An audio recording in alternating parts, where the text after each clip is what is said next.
No gold is not in her. She's a diamond. Hey everyone, and welcome. So I'm Nathan, this is Excuseless English, and today we're going to talk about how to make a study plan so you can succeed at learning English. So a little about myself. I'm a professional ESL teacher. I've worked with hundreds of students in countries all over the world, and I'm a language learner. So I really love learning languages. I speak Portuguese, I speak Spanish, and I hope to continue learning new languages in the future as well. Now, in my time as an ESL teacher and also in my experience of learning different languages, I've realized that so many people just don't have a good study plan. And really, if there is anything you should be searching for about how to learn English, it's how to have a good study plan. So, why is a study plan so important? Simply enough, a study plan is what helps you be able to actually succeed at learning. It's the process, the mechanism that brings you into being a fluent speaker. The second reason a study plan is so important, and you really should be focused on what your study plan is the fact that most people study language the wrong way. And if you're here wondering, why is it that I can speak some English, but I can't speak fluently? Why is it that I just seem to be stuck right here in the middle, and I can't seem to go anywhere different? It's very likely that it's because your study habits just aren't effective. You see, it's not so hard to learn some basic vocabulary and learn some basic phrases. And maybe even with enough practice, you've become intermediate in your English abilities, and you actually feel like you can at least communicate. But then when we try to go to the next level, that's kind of a problem, isn't it? It's like, okay, so I'm here, I can kind of communicate, but I feel like I can never get to this level and actually communicate clearly, effectively, fluently. And I just don't know why that is. Well, today we're going to solve that. Now, before we go any further, I want to remind you, if you subscribe to the channel now, you're going to get notifications every time I put up a new video, and that way I can actually help you be able to continue your language learning process. If you're not subscribed to the channel, you probably aren't going to find out about my videos, and naturally then, I'm not really going to be able to help you keep making progress consistently. So let's get into it. What is our study plan? I'm popping it up on the screen now, and what you'll notice is above everything else, the most important thing you can do is speak, speak, speak English. But after that, we also have new vocabulary. We have some listening and reading practice too, and this would be like reading articles online or reading a book, watching movies, things like that. And then there's this category of other, and we're going to go more in depth with all these categories. But other is grammar, is culture, is whatever else you can think of that might help you with learning English. So before we start breaking down all these categories, the first thing we need to talk about, look right in the middle. You see that time? How much time can you put into learning English every day? It needs to be consistent. You don't need to be able to put 3 hours of study time in every day, but you do need to study every day. What's important is that you study consistently every single day. Okay, so let's get into it. The most important thing in your study plan was speaking. Let's break it down. Speaking means just that, speaking the language. And the reason this is so important, I put 50% of your study time as speaking the language. It's so important because if you actually want to communicate with other people, logically, obviously, you have to talk with other people. So many students make this mistake, and it's probably because of how they were taught in school. I mean, you sit in school and, we read from our textbook and we repeat what the teacher says. Well, that's not communicating, and that doesn't work. The real solution to being able to speak any language is to actually practice doing it. How can you speak English more frequently? Chances are you're watching this video, maybe you don't have a lot of friends who speak English, and maybe you don't live in a country where people speak English. So what do? The solution is very simple. We have this beautiful thing called the internet. You're watching this video right now, and it must have occurred to you that the internet will allow you to connect with people all over the world.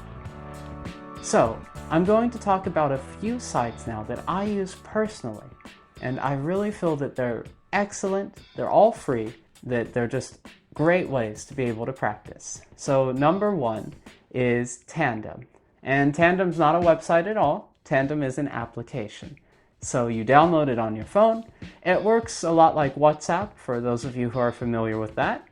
You create a profile, you say, I speak this language, I want to learn English, and you start messaging people. Say, hi, my name is this, my name is that. You send voice messages, you make calls, whatever you want to do.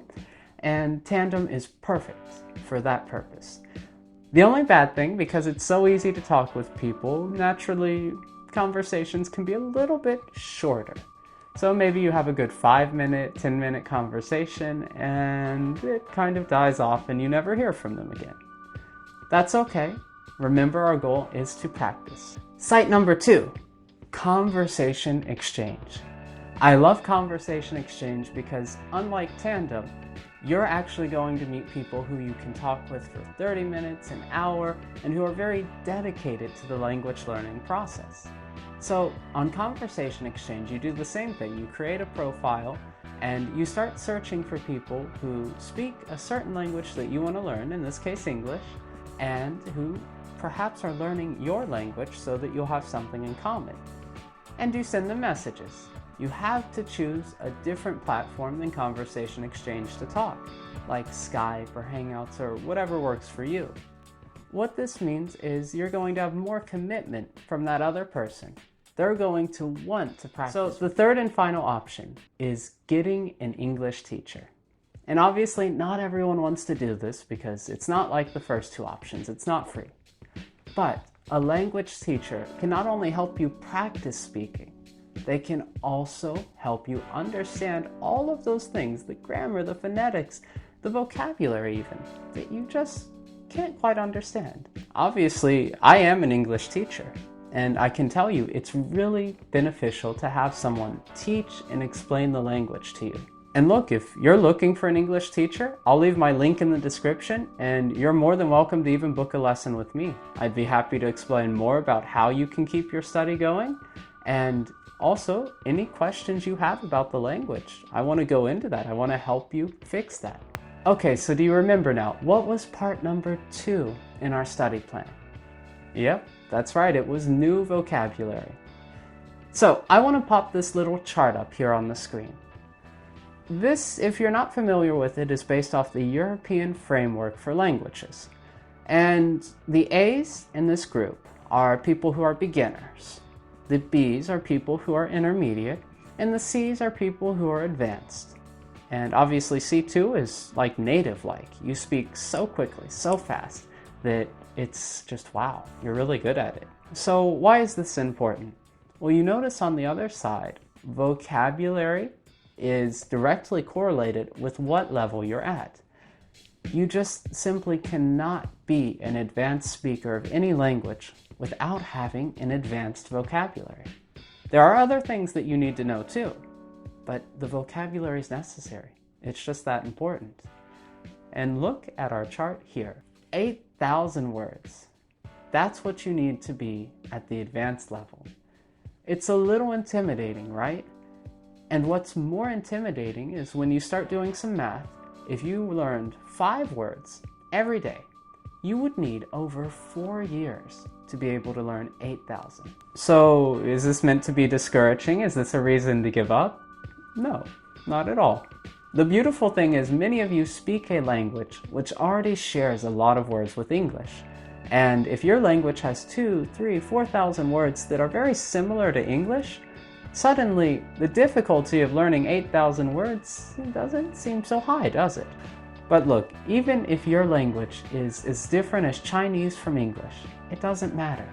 What matters is the only way to succeed at learning a language is to consistently learn new vocabulary every single day. All right, so let's talk about number 3, listening and reading. How does this work? Well, it's really simple, right? Go watch a movie in English, watch television in English, read a book in English, read the news in English. Anything that you want to do that is listening or reading. And we can throw in here as well, writing. So say you want to improve your writing skills. Why not sit down for 10 minutes a day and try writing out a letter, writing out a complaint, anything you feel like.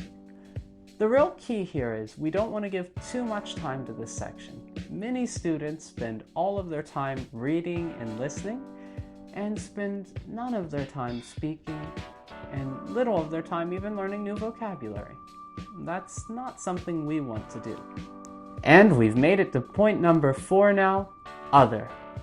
Well, that's not very clear, is it? So what is other? Other is grammar, other is culture, other is anything else you can think of. And I like to connect other with the word curiosity.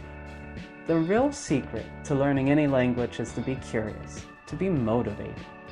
If you want to understand the language, then you're going to ask questions. And if you ask questions, then you're going to find answers. So that wraps up the video. Today we talked about speaking, that this is the number 1 priority. New vocabulary, you cannot neglect it. Listening, reading, writing, and kind of the place they should have in your study plan. And finally, grammar and culture as well. And other things too that you can learn about. I want to thank you for joining me. As a reminder, subscribe to the channel. It's the only way to get notifications when I put new videos out. So today's homework is to put your study plan in the comments below.